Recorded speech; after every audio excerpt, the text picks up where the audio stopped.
Oh, we're live already. What's going on, D-Bags? Hope you guys are doing well. We're back here again with another episode of the Detox Podcast, episode 308 to be exact. And if you're new here, enjoy music, podcast, comedy, or hooping videos, do consider subscribing. We've got a whole bunch of that stuff going on around here. When you do subscribe, leave a like or hang out with us in the live chat like you're going to do today. It helps us share conversations and laughs like this with more people. So do consider doing that. And people all the time in my real life that only know me from the podcast always ask, wait, you do music too? Yes, I do. It's linked down below. It should be like the first link, I think, down there today, is assuming I did that correctly. But so feel free to check any of that stuff out. Now, before I can get into today's episode, I got to talk to you guys a little bit about vacations. It's that time of the year. It's starting to get nice outside. I went for like an hour walk today and already got sunburnt somehow. So that's great. But it's the time of year that you should be enjoying yourself outside, as I get out of the way of the pictures here.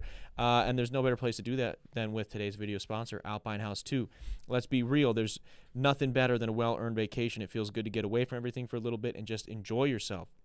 So Alpine House 2 is here for you to do that. It's a classic Swiss chalet duplex A-frame log cabin, and it's located in Iron River, Michigan, surrounded by forests, lakes, rivers. Iron River, more specifically, makes Alpine House 2 the destination for fishing, hunting, hiking, etc.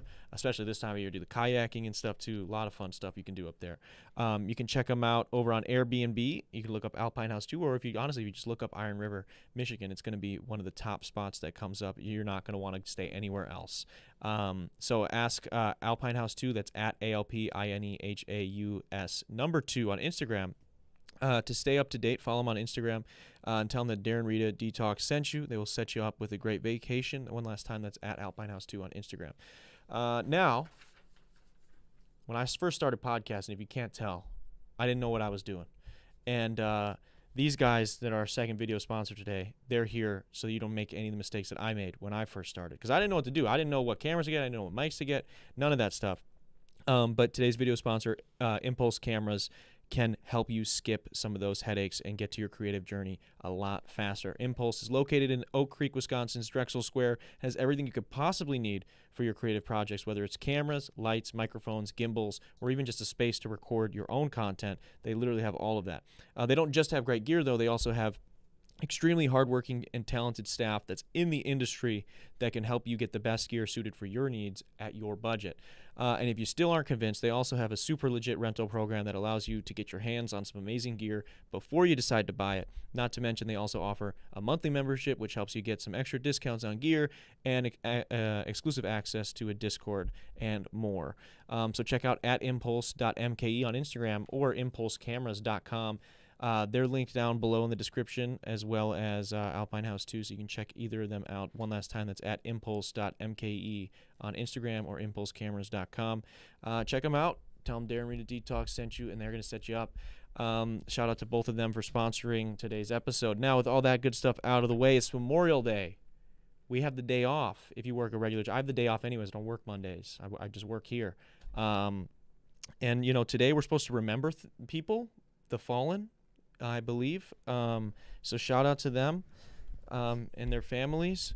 No, I in the most respectful way, first off. But I was looking up what is the meaning behind Memorial Day. That comes up right away, actually, as I'm Googling that. I was just searching that up right before I found out we were live. Who's in the chat here? The GOAT. Oh, Impulse is here. What's going on, Impulse? Yeah, so specifically, because we were somewhat debating this before we went live, because I thought it was for veterans. It's not just veterans. It's specifically people that did not make it back, right, because there's also Veterans Day. Memorial Day is a U.S. holiday observed on the last Monday of May that honors and remembers the members of the U.S. military who have died while serving their country.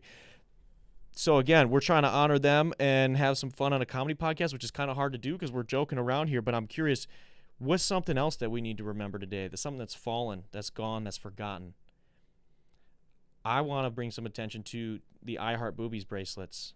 I don't know if you guys remember those, but when I was in maybe fourth until seventh grade, it was like genuinely one of the coolest things you could have was an I Heart Boobies bracelet. It was just edgy enough.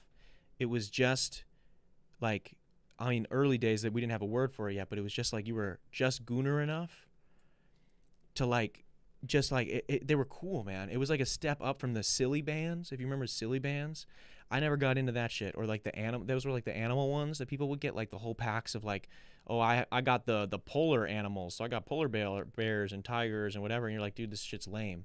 But then they had the I Heart Boobies bracelets. They were these big, thick bracelets, and people would rock those shits. Either stoner kids had them, and the stoner kids, they did peak in grade school, but even the athletes were still wearing the I Heart Boobies bracelets. Everybody had that shit. It was dope. It was a time though, like you would wear I Heart Boobies bracelet, some Osiris shoes, and like a snapback that said 420 or something on it, and you're in like 6th grade. Can we pull up I Heart Boobies bracelets real quick? Can we see what that looks like so these guys can see? People that don't know are youngins in the audience. It just, I know we're supposed to be remembering people that didn't make it back, right? And I Heart Boobies bracelets, I don't think that they made it out of the 2010s. I don't think they made it into the 2010s, honestly. But these were a big deal. Yeah, pull that up. I don't know. Can you still buy? You probably can still buy them. Wow, look at that view of me. We have no guests today, so it's the second camera as a joke is put as a super close-up shot of my face. And the lighting is different. My skin tones are different. We have to hit up impulse cameras. We need to fix that situation. That's awesome. Yeah, so that's the I Heart Boobies bracelet right there. It's they were awesome, dude. I think I had a pink one. I had the pink one, the pink with white. I don't know what it was about it. I know Pete Izzy, who's been on the podcast a bunch, he had a couple of them, and I thought that they were really cool. Maybe that's why I got them. It wasn't a fundraiser? For breast cancer. Yeah. Oh, I was just bricked up. I'm finding out right now this was a fundraiser for breast cancer the whole time. I did not know that. That's beautiful though. Can you go to like the wiki real quick, the Wikipedia page, and can we see real quick? I'm sure it's gonna like pull up right away. Or type in Wikipedia. Here it is. Is this the about? I Heart Boobies. Wow, they still make them. Oh, they're thinner now. You can get thinner ones. That makes sense. Keep Abreast Foundation, the creators of I Heart Boobies. All right, Keep Abreast, created in 2000 to communicate the importance of knowing your normal. I'm sorry, I'm so far away from this. Can you make it any bigger or no? Or you could just tell me what it says. Either one. All right, we're going to make it bigger. There we go. All right. Communicate the importance of knowing your normal or your breast health baseline to young people worldwide. I don't know if that, hey, I think it's cool because I had no idea what was going on and I still bought one. So I helped the cause even though I wasn't, aware of it. I Love Boobies supports our prevention programs. Okay, so how to donate. Whoa, damn. Those are not cheap donations, man. Good for them, though. Good for them. Yeah, dude, I fuck with boobs, and I fuck with the bracelets, too. Those were cool. I just remember those. I don't know if anybody else, they got banned at my middle school. Yeah, I think they got banned at my middle school, too. Our boobies is okay in school, federal court. In the early 2010s, middle school were suspended for, yeah, I was suspended for that. I didn't get suspended for it, but I knew people that did. Not protected under the First Amendment. Wow, under the First Amendment, right. You think they're going to do that with hats, too? You remember there's always, like, a kid that would, like, wear a hat in, like, grade school, and the teachers would be like, you got to take that off. And they'd be like, no, I can wear it. It's my freedom of speech, freedom of expression, blah, blah, blah. And you're like, dude, you're fucking 12. Take the hat off. We're going to do the anthem in a second, or we're going to do the Pledge of Allegiance. Like, just chill. But yeah, I don't know why, we're thinking about things that didn't make it out. Same thing, fidget spinners. I know, I think fidget toys have still, they have made it through their period, but I'd say fidget spinners are pretty dead. I don't see those anymore. But that was something that, I think we can honor today. We can remember that. Also, too, if you got people that I worked in retail. I know people that have died or almost died working retail. So shout out to our Target veterans. The boys in blue. I'm sure statistically somebody's had to pass away at Culver's. So shout out to them, too. That's serious shit, man. I've been talking to my friends a lot lately about random things I need to discuss on the podcast. I thought we were going to snag a guest today. We kind of had some scheduling conflicts, and then we almost had somebody fill in, ended up not working out. And I was going to bring some of this up with them, but sleeping at sleepovers. All right. I had one of my friends was telling me sleeping at sleepovers. They saw this online, feels performative. is like for me, and this is maybe I'm gonna overshare here for a second. For me, when I went to sleep at a sleepover, that was some of the best sleep in my life because I had whatever going on at home. So sometimes it was nice to just when I was sleeping at a friend's house, I always felt I woke up the most refreshed. Even if I got 2 hours of sleep, I felt great. Like I love sleeping on the floor at one of my friends' houses, especially dude, they got carpet. That is good shit, bro. I don't even need a pillow. I just need a blanket, light blanket or a sheet. Sometimes they would just have like an unfitted sheet lying around. And that shit was amazing, dude. Honest, I'm not even joking, bro. An unfitted sheet on the floor. If somebody has carpet, as long as it's been vacuumed once or twice ever, I'm fine. Like that was the best. But I'm considering like why do you think? Maybe someone will let me know this. Why do you guys think like sleeping at sleepovers is performative? Do people normally not get good sleep? Like you guys normally like stay up to? I mean, obviously you stay up too late. But I wasn't like an all nighter kind of kid. Like I would stay up till I would go over to a friend's house for a sleepover though at like 5 or 6 p.m. So we would party hard until like 1, 2, sometimes 3, go to sleep. I was never staying up until 5 a.m. or 6 a.m. I did one all nighter one time, and I actually I thought I was like, my parents never once told me, hey, you're not allowed to stay up all night at a friend's sleepover. But I just like, I lived so close to home, and it was like 8 a.m., and I realized I had not gone to sleep. And when I was like walking home, I started feeling dizzy. And right when I got inside, I just started crying because I was like, I feel like I fucked up. They didn't even get mad at me. I got mad at myself because I just felt like it was stupid. Most of the time, I wasn't doing that shit. I don't know if that's what people mean. Like, is it because you have to take a break from hanging out to go to sleep?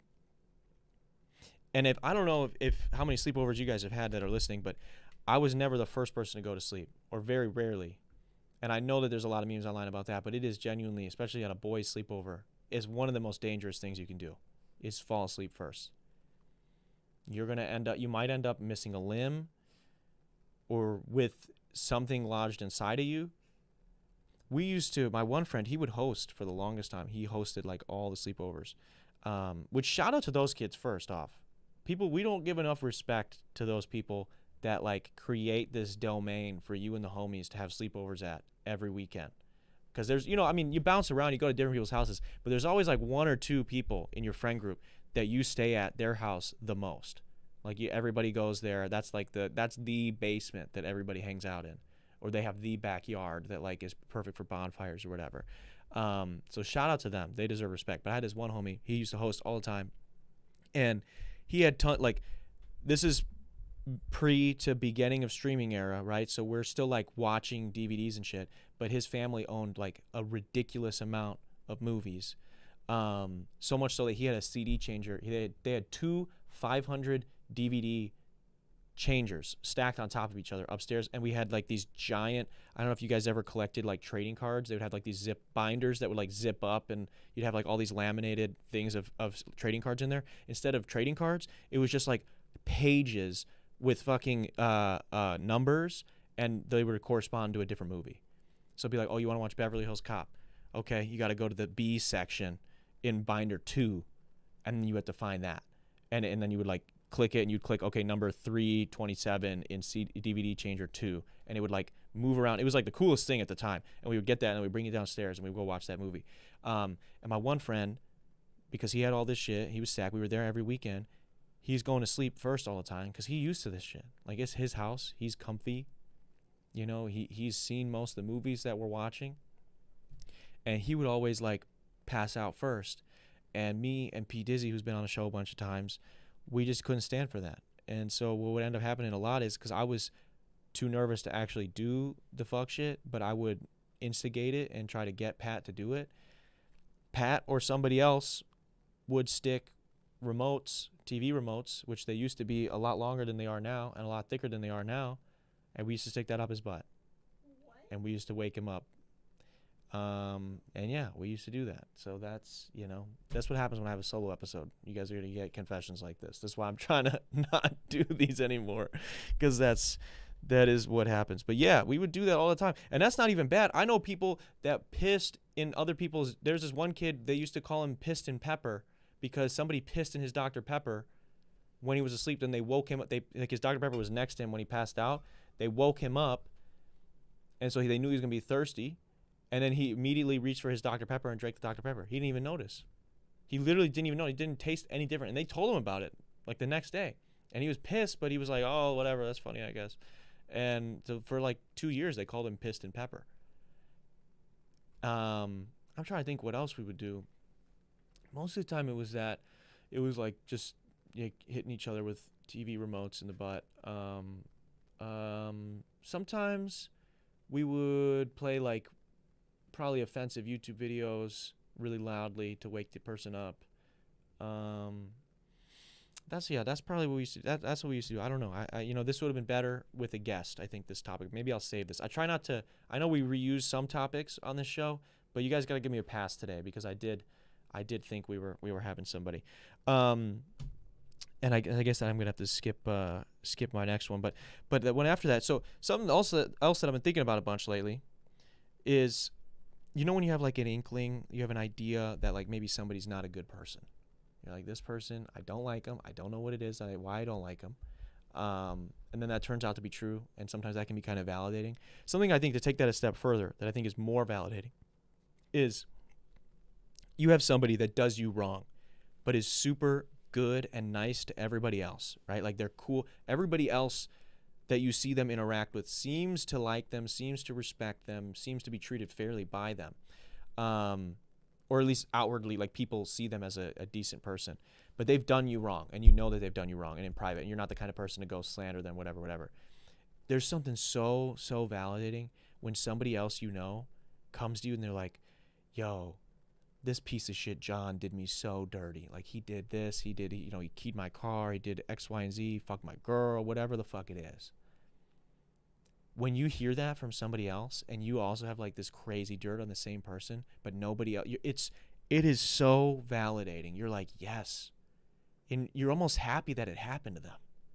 Not that it happened to them, but you're happy that it happened to someone else because now it's like, yes, I was right. Like this, because you start to question, you're like, wait, everybody loves this person. Did this thing even happen to me? Yeah, I don't know why. That's just something that I recently had run into somebody that was wronged by someone that I was also wronged by. And it just, I don't know why. I mean, I felt bad for them. I'm like, man, that does suck that happened to you. But low key, thank you for saying this because it just, I can now believe myself. I don't know if that makes any sense, if people get what I'm saying at all. What do we got to? Oh, the last thing too, the other thing I want to talk about today. I work in the service industry. It comes up a lot on this podcast. And in doing so, I think it's helped me a bunch in like becoming maybe better at this sometimes. Like I can kind of just talk to a brick wall like I'm doing today. But I could talk to anybody. And I feel like that's a skill not everybody has. And sometimes I understand that people have like different anxieties and some people are socially awkward, whatever.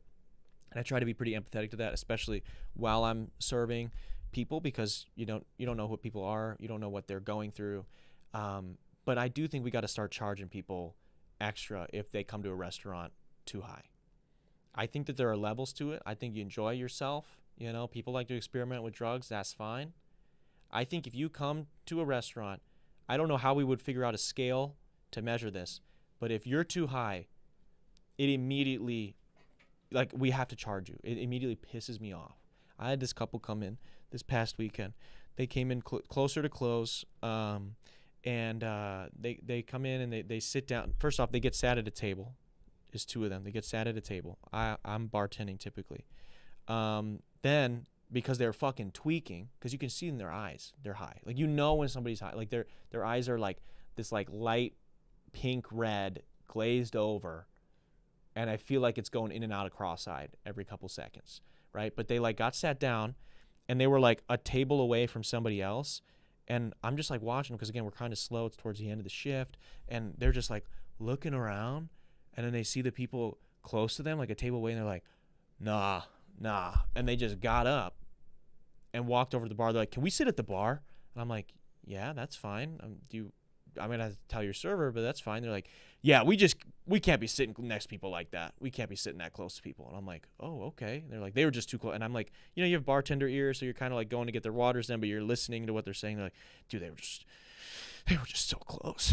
Like, and they're tweaking, bro. Like you can tell that they're fucking tweaking. And so then I'm like, all right, I set the waters down. I'm like, all right, can I get you guys anything to drink? They're like, I think so. Yeah. And I'm like, well, just water, or you want something else? Or like, the water's right here. And they're like, thanks. Yeah, we'll just take water. Actually, I'll have a beer. Or what kind of booze do you have? And then I'm like, well, we have I have a list, and then I have like a rail. So I'm like trying to go take them through this, whatever. And this guy, he orders a drink that's typically made with gin, and he wants it made with whiskey, and it's got like basil and blackberry in it. I don't think it will go very well with whiskey. So I just to let him know, I'm like, you want to put whiskey in that? And I was like, it typically is with this. Like, I could do vodka or rum or whatever. It might just be a little weird with whiskey. It's like, no, that's how I make it at home. You make our house-made blackberry basil simple syrup at home and make it with your okay, sure. So I give it to him, and every interaction from then on was like pulling teeth, and I'm sure people in the service industry know what I'm talking about. It's like you literally can't find a footing with them because they're so high and they're so awkward that it makes you feel awkward.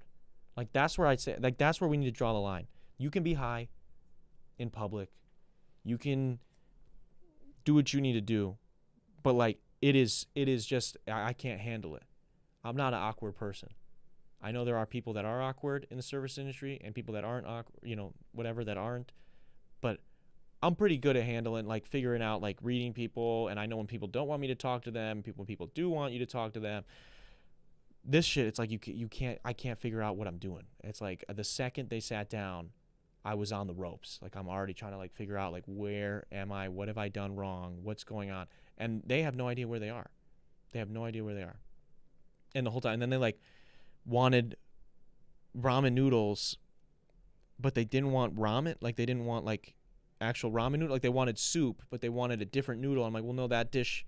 I was like, if you want that, then it would be this dish. I'd be like, no, I want this dish. And I'm like, well, they're essentially almost the same dish. It's just a different kind of noodles. They're like, yeah, but no, but I want the ramen one, but I just don't want ramen noodles in there. I'm like, okay. Well, we're at an impasse. And I've gotten better at saying that lately. I've gotten better at just being like, yeah, well, that is kind of what it is. I used to like freak out, bend over backwards, do like the whole fake, let me go check the back type of deal, with customer service. Now I'm just like, I still think I do a good job, but every once in a while when someone's that high or that stupid, I'm like, hey, this is what the fuck it is. Like, I'm not going to read it to you. You can read. And if they can't read, then, I'm sorry. Sorry to those that can't read. What is a wage cuck? We were learning about this today, right before we went live. Wage cuckery, as some would call it. Can we look that up? Can we pull that up? We were discussing this, and CUCK, and apparently, I mean, to me, my definition without looking this up would be like somebody that allows their workplace, like maybe they have a shitty job, but allows their workplace to just screw them over. That would be mine. I forget that we have this close up. I keep forgetting about this. There would be somebody to me who is allowing their job to fuck them, right? The same way, like if you were a traditional cuck, that would be you allowing someone to smash your partner. So to me, I feel like it's that kind of thing. And this says the term wage cuck is a derogatory and offensive internet slang term. Oh, I guess I'm all right. I just said it like 12 times. It's typically used to insult someone who works a low-paying, unfulfilling job, particularly within the online communities with misogynistic and incel ideologies. Okay, well. Do you know what's sad? I got a comment one time. This was pretty recently. I got a comment. I forget what we were talking about. Yeah, you can pull that up, sure. I forget what we were talking about, but somebody was like, "Oh, it's one of those podcasts," and it was like, one joke that was like somewhat like, I don't know, like it was like we were being sarcastic, but it's like a little douchey, and it's just like immediately like, "Oh, this is a misogynistic, whatever kind of podcast." I'm like, dude. We have full-on episode, like hour episodes of me bitching about red pill content. Of me talking about Luigi Mangione and all this other shit. Like so many things. And it's like you say one joke and people are like, dude, this guy is a red pill dude. It's like, no.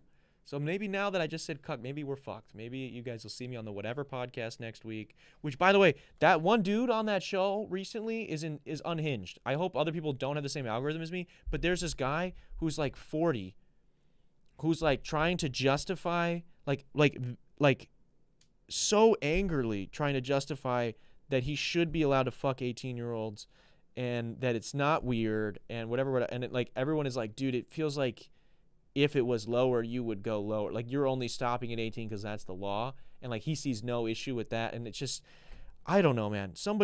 I said this on my TikTok, but like, this is what influencer boxing is for. Like, influencer boxing, it was a great idea to begin with. I know the Paul brothers are huge, instrumental in blowing it up, right? But there's really not a lot of upside to it now unless we start doing this. We start taking these dipshit red pillars, okay? And we got to get whatever that skinny Dean kid, the liberal guy, get him on some roids, get him in the gym, start working him out, get him a good right hook, and put these people against each other. Or put like Hassan in the ring against Myron, or these guys from Fresh and Fit. Like, that's what we want to see. I know Hassan would never do that, but like, we gotta start sunning some of these people, dude. Because that's the only, violence is never the answer unless they're actually idiots that only believe violence is the answer. Then it's like, you know what? You're playing by their rules, so I can't even be mad at you, you know? I would love that. That's like, I don't think I would ever become a boxer or do a lot of celebrity boxing. But if you were like, hey, dude, you get to fight a red pill content creator. You get to fight the guy who hosts the whatever podcast. I would love that. I would do that right now. Like, no training right now. Like, I just don't understand why we can't set that up. We created this thing. We have the infrastructure there. We know how to put on these events now. There's people that know how to do it. Let's get it set up. Instead of, I don't need to see Jordan Peterson versus 20 whatever from fucking Jubilee. Jubilee needs to turn into a fight network because Jubilee makes trash content anyways. So instead of Jordan Peterson versus 20 college kids telling him and basically running circles around him because he's a fucking idiot at this point, just have someone fight him. Have him fight Sam Cedar. Have him fight, have Ben Shapiro fight. I don't know who would be fair. I feel like actually Ben Shapiro probably can't fight anybody. So maybe don't do that because he might actually not be alive after that. But, you know, have him fight someone that's on the other side of the aisle. I don't need to see him debate anymore. I've seen him make the same logical fallacy arguments for 10 plus years. I don't need to hear it anymore. Let's just put the gloves on and let's just do that.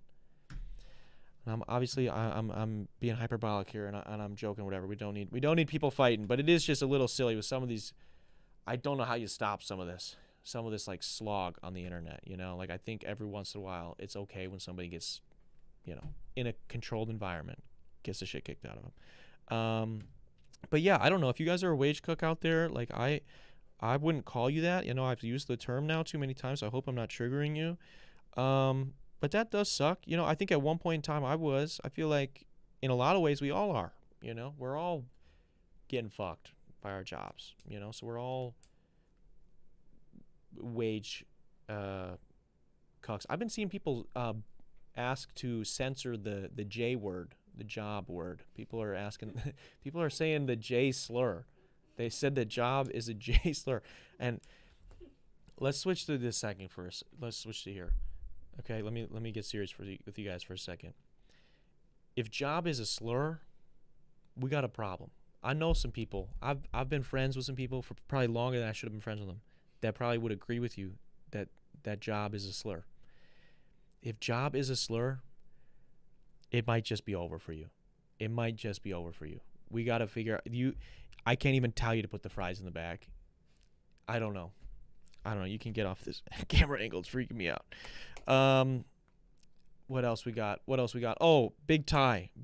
He's been on the show a bunch of times. He was almost on the show today. He was in Milwaukee. One of my friends, you guys know Big Ty. He comes on here all the time. And many episodes ago once told us that he lost a bunch of weight by eating 1 egg a day. And I told him that was not healthy and that was insane. And he's much healthier now, which is great. Phenomenal.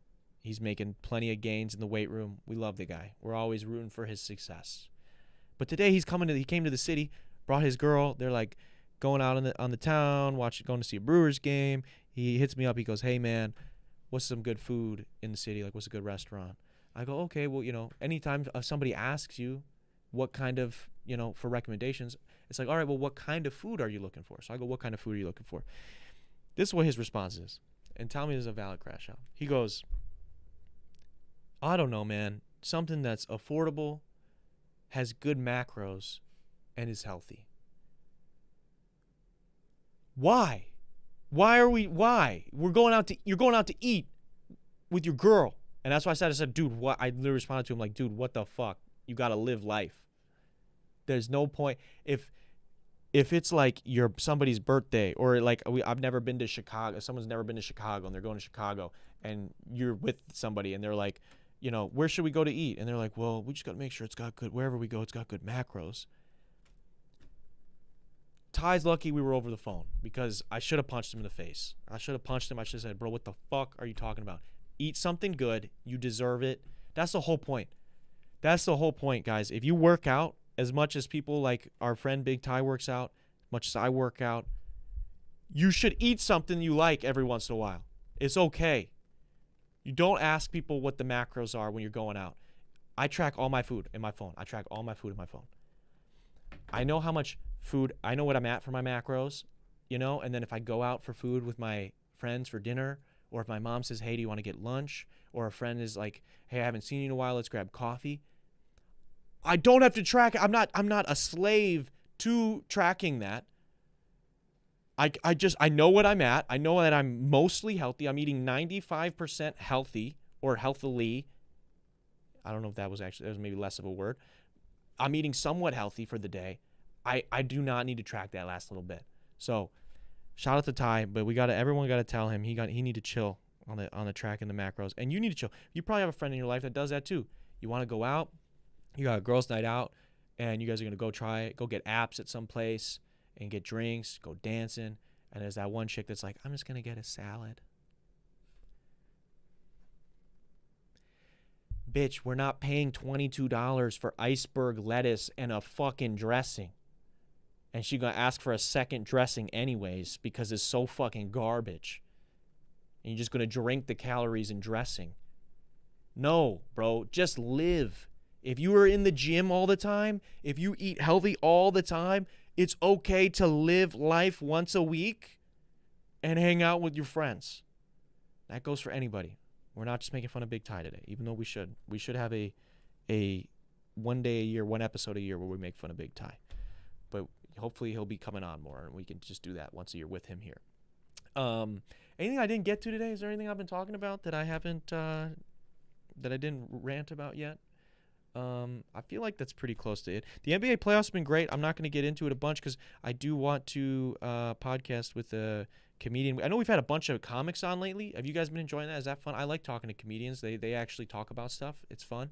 For the most part, I think that they're all, especially all the Milwaukee, Madison comics we've been meeting lately, are really, really fun people. So I've been excited about that. We probably got some new comedy adjacent or people that are into comedy like listeners too. So I howdy if you're new.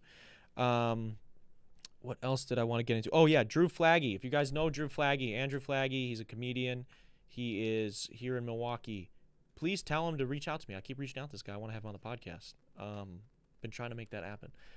We have some fun stuff coming up. The 6-year anniversary of the show's coming up next month. I haven't fully decided what I'm going to do. There is this guy who do you think I should say or no? No, I won't say. I have an idea though. I have a fun idea. I don't know if it's like the most monumental cool thing ever, but I think it'll be a fun change up. And be cool to do. But if you guys have any recommendations or any asks, anything you want to see coming up, let me know. I feel like I've been doing a better job of booking lately. Obviously today was kind of a little bit of a mishap, but before today it was like a streak of like 15 or something weeks in a row. That's pretty good, or maybe I don't know, something like that. So I was proud of that. But yeah, thank you guys for listening this week. I know it's just me and my dumb opinions, so I appreciate the people that do tune into this podcast every week. Also, the people that sponsor the show.